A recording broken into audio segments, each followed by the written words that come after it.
Shooting is one of the hardest things about NBA 2K25, and most of you guys probably watching are struggling. But whether you're a 2K veteran or someone who just started playing NBA 2K25, today I'm going to be showing you guys some very helpful shooting tips on how to increase your three-point percentage and knock down more jump shots. Just do me a favor, leave a like and subscribe if any of these tips do help you out. So the first thing I want you guys to do is go to the menu and make sure you guys click animations. Now, once you're in animations, I want you to scroll all the way over to the right and click customize HUD. And once you're in the category, scroll all the way down to shot feedback and click that. Click on visibility, and by default it will be simple. Now what simple does is lets you know if you green a shot or you mistimed it right away. Or you guys could put the visibility on all shots. Now what all shots does is it lets you know how far away you shot the ball, how well you timed it, and to see the contest of your jump shot as well. So this is the only thing in the video where it's all based on preference. If you want to see your green right away, just make sure you put on simple.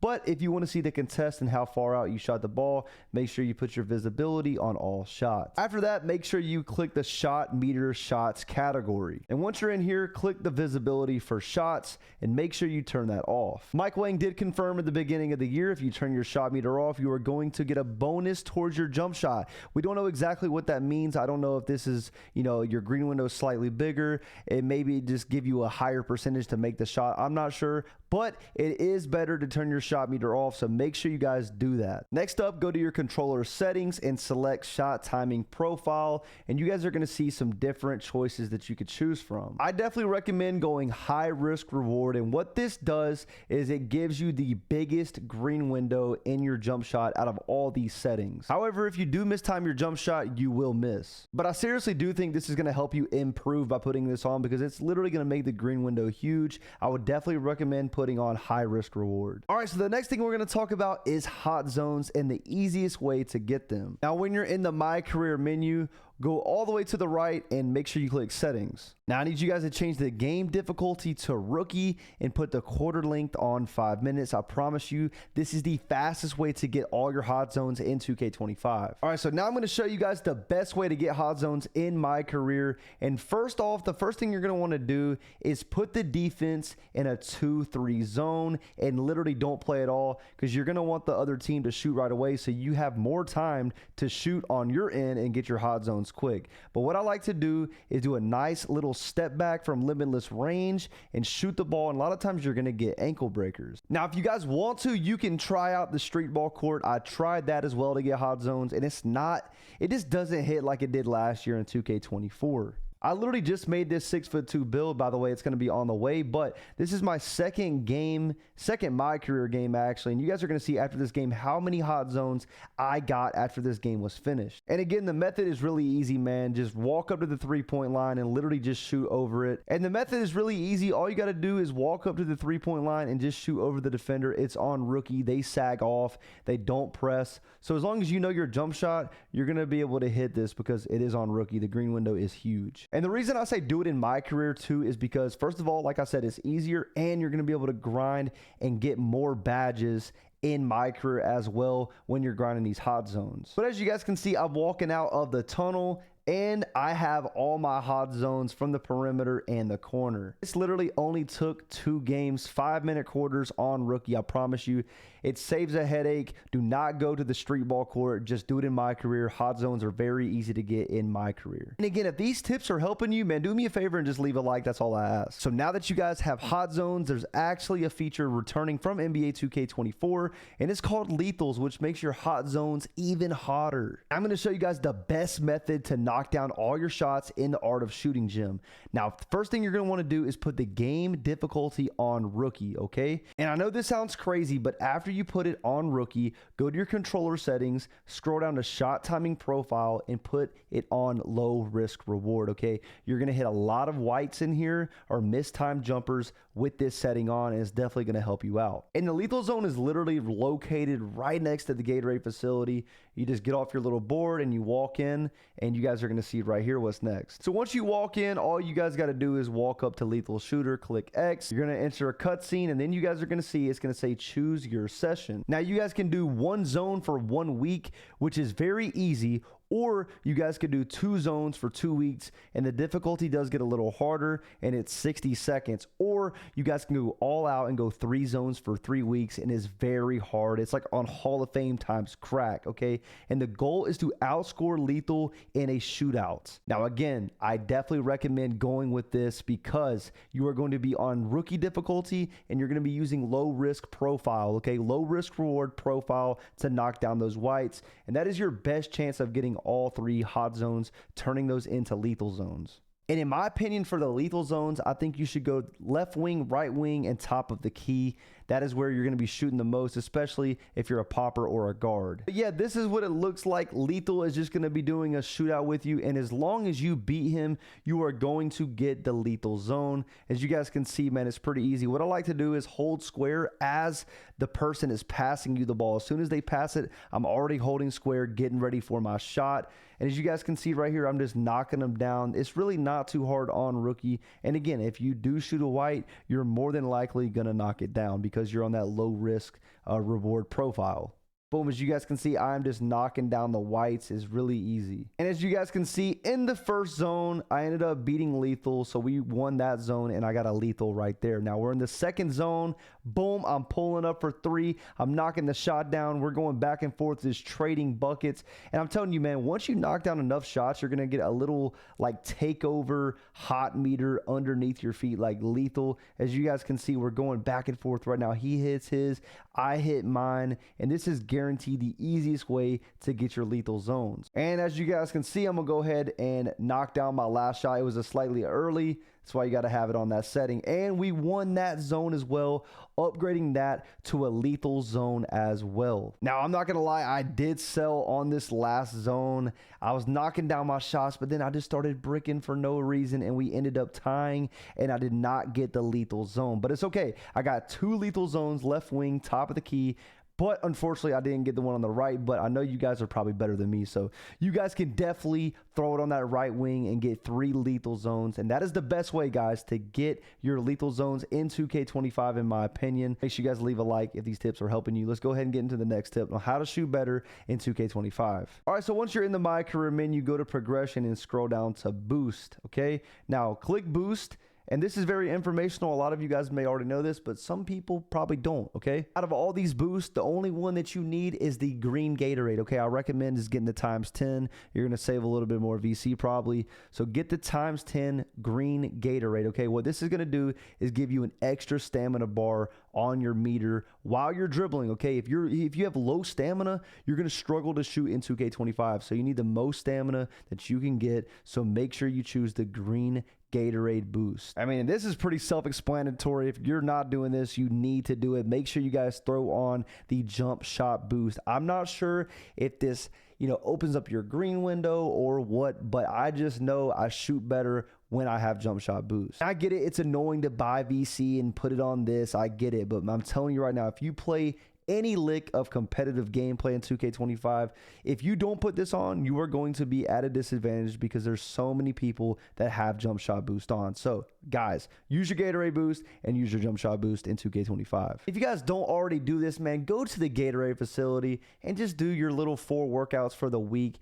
What it's going to do is give you more stamina on your player, which is going to make you shoot better in general, and it's going to give you an additional turbo meter for your stamina. So you're going to have double stamina bars in 2K25, which is, at the end of the day, it's going to make you shoot better having more stamina. So it's pretty simple, man. Just do your 4 Gatorade workouts. I like to do the punching bag one. It's pretty simple, pretty easy. And then I really like to do both the agility ladders. They're very easy and not hard to time at all. And then for my last one, I like to do the pull-ups. It's very easy, not hard to time at all. It's really simple and straightforward. And you guys are going to see once you get the workout done, it's going to say workout completed.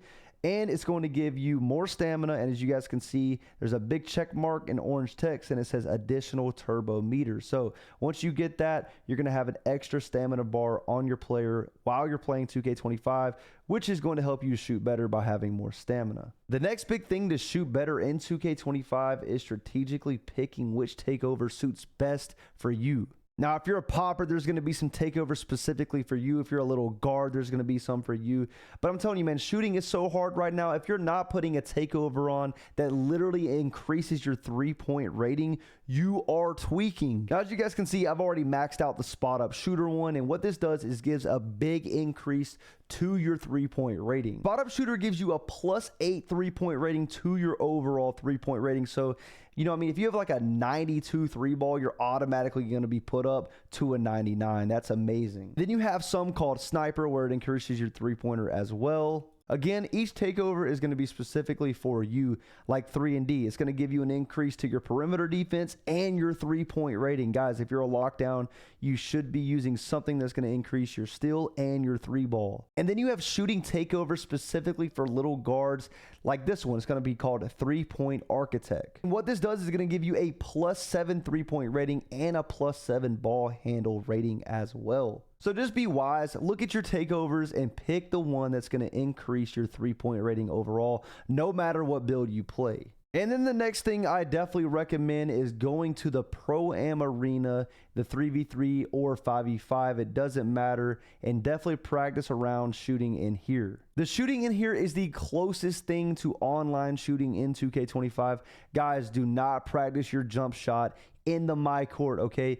Even though it says there's sliders for the city, there's sliders for ranked 3v3, there's sliders for the stage, etc. I'm telling you guys, in my opinion, it's all a myth. It's too easy to shoot in the my court. Drop a like if you've ever gone to the my court, tested out a jump shot. It was butter, straight butter. You weren't missing, right? Then you went online and you just started bricking every shot. I'm telling you guys, if you actually want to practice your jump shot, create a 5v5 or a 3v3 team and go practice shooting around. Yes, it's a little bit more tedious because you don't have that ball machine that will shoot the ball back out to you, but I promise you it's totally worth it to go in there and test things out. It's definitely the closest thing to the online sliders as possible. And guys, again, do not go to my court to test it out. So now let's talk about each visual cue and how they work and when to time it. First, we're going to go over jump and show you guys when you need to release your jump visual cue. I'm not gonna lie, jump might be one of the worst ones to use, but if you want to test it out, you can. As you guys can see, I was greening with it. It's literally a tap of a button. You click square, then let go. So if you're into that,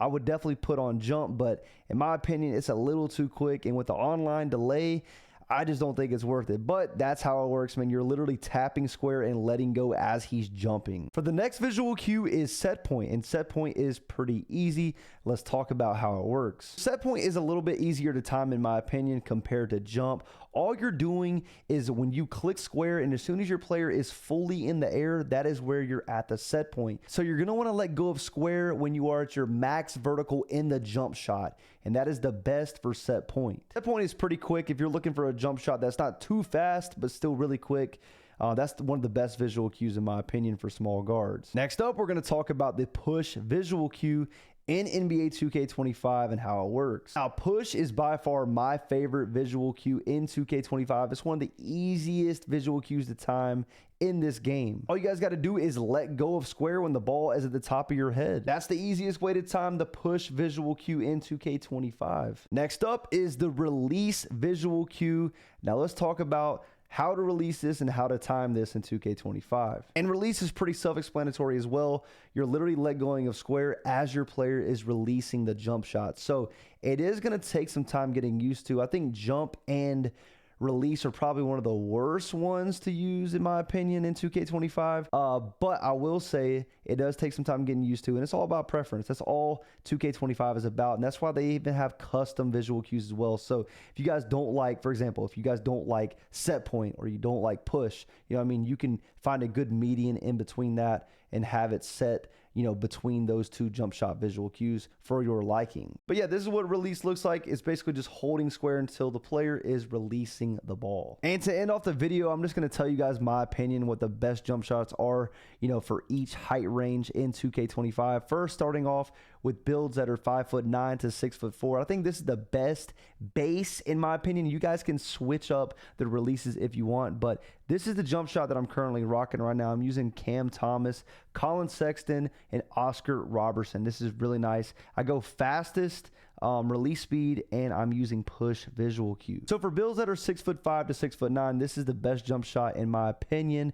The base is really smooth. Again, guys, use these jump shots as a template. Change anything you want. If you want to change, the visual cue to push or release or set point, do that, okay?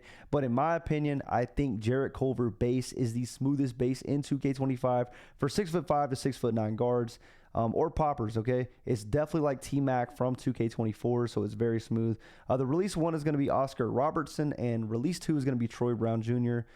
Fastest speed, push visual cue, 70 Oscar, and 30% Troy Brown. And the best base for builds that are 6'10" plus in 2K25 is Yves Missy, or however you say his name, okay? Guys, this base is so good. I'm telling you, man, if you're a popper, not even a popper, just a tall center, tall shooting center, this is the base to go with. It's so smooth. It's fast. And I'm telling you, man, as you guys know in 2K24, man, big man build jump shots, they were so cooked. They were so slow.